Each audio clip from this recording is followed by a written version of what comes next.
is Republican Congressman Adam Kinzinger of Illinois. He joins me now live from Capitol Hill. Congressman Kinzinger, I'm sure, like our audience, you've had trouble keeping track of the many versions and accounts of this meeting, supposedly transparency, but in fact, many of the details held tight until revealed by various media outlets.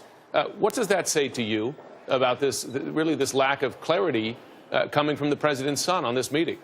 Well, it's hard to say exactly what it means because I'm not in the mind of how they're doing it. What I will tell you is if I was advising the White House, I would say, look, all this information, just get it out there. Any contacts that were had, anybody that was at these meetings, because it will come out. And the longer the story changes, the more the story changes, the more people begin to wonder. So get all this information out there.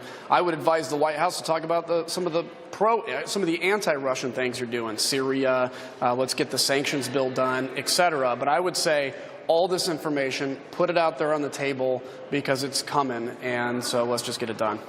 Congressman Kinzinger, if a contact reached out to you and said, and you're in a campaign, fighting a hard-fought campaign, and said that they have information that might be helpful to you, damaging to your opponent, and it's sourced from the Russian government, how would you react?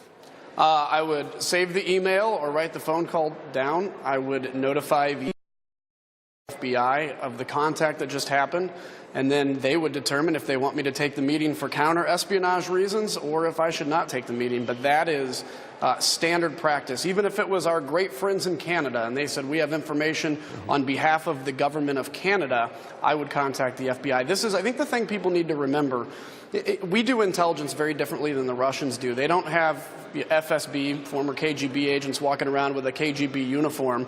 They use cutouts. They use people near association with the government, friends of friends, etc., to begin to test the waters, to see information, to see whether or not they can pass information or get clues, etc. And it appears that this is the Russian government's attempt to try to do this. I don't know what the outcome is.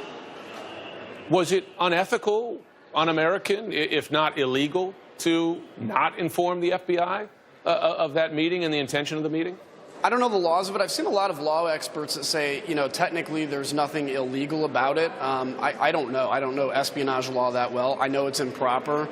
And I know that when you're in a position, whether as an elected official or somebody that's running for office or in a public, situation like that, it really is incumbent on you to do it. Because, again, whether anything came out of this meeting or not, the fact is you need to expose this operation that's happening because these people may go from Donald Trump Jr. to, somebody in the Clinton campaign or somebody in the Sanders campaign or wherever to try to do this. And we need to know that and stop it when it happens. There's been, from the beginning here, this is such a broad investigation into Russia, the meddling, as well as possible connections and contacts between Trump aides and Russians during the campaign. Of course, there's always been this question of collusion hanging out there. We've heard repeatedly for months from the president and from others on down saying there's no evidence of collusion whatsoever. This is a media hoax. It's a conspiracy. It's et cetera. I know you're not on the investigating committees, but Republican congressman and as someone with an interest in your country, do you see the revelation of this meeting and the stated intention of this meeting at least as evidence that needs to be tracked down to see if, in fact, there was collusion, cooperation? Well, I absolutely think it's evidence that needs to be tracked down. I think, basically in reading media and media reports and kind of talking in the halls here, I gather certain information about what's going on, but I'm not as informed as the committees or as Robert Mueller. That's where that determination is going to come out of, either exonerating or making that declaration. But I can tell you what I worry about in the long term is any coordination whatsoever, collusion, not collusion, anything, with a foreign government in an election risk undermining the whole republic and the whole democracy. And my concern isn't about 2018. I think Republicans need to understand that the Russians will turn on Republicans very quickly because they don't like Republicans, they don't like Democrats, they hate Americans. And so this is their goal, is to undermine faith in the institution of democracy and elections. And so we have to defend against that in a huge, huge and serious way.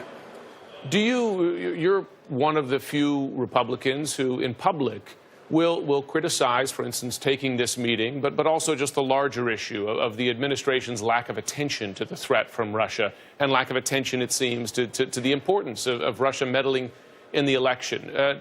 For folks at home, have you noticed any change among your Republican colleagues in in how what disappointed, whether that's the word, angry they are at the administration's handling of this so far? Is anything changing in the Republican caucus? It's hard for me to sense. It's something you'd have to ask each member individually. I think, with every new revelation, kind of the feeling is, well, why don't you just get all the information out there? This kind of steady every 2 weeks something new is tiresome, and we know this information is going to come out. Robert Mueller's put it in his report. And so I think there's some frustration in terms of that the messages from the White House, we're trying to do health care, we're trying to do tax reform, so we have some pretty big stroke things we want to do out here. And we need a White House messaging those issues to get it done. And so I think there's some frustration there. But I think there's a lot of, again, we don't have all the details. Let's sit back. Let's get all the results, all the inputs, and see what comes out of it. Does that reluctance to get all the details out there that we've seen repeatedly, and we've seen it play out just in the last few days, does that reluctance indicate to you that the administration has something to hide? Not necessarily. That could indicate that. It could indicate that they just simply don't have that kind of plan together. So I don't know, and I think to jump to that conclusion would be too big at this point. But again, I think get your message together. The American people are going to find out all the details. Put them out there. We deserve to know this. But then we can move on out here in Washington to our big agenda, which Donald Trump and us were sent out to do. Congressman Kinzinger, thanks for taking the hard question.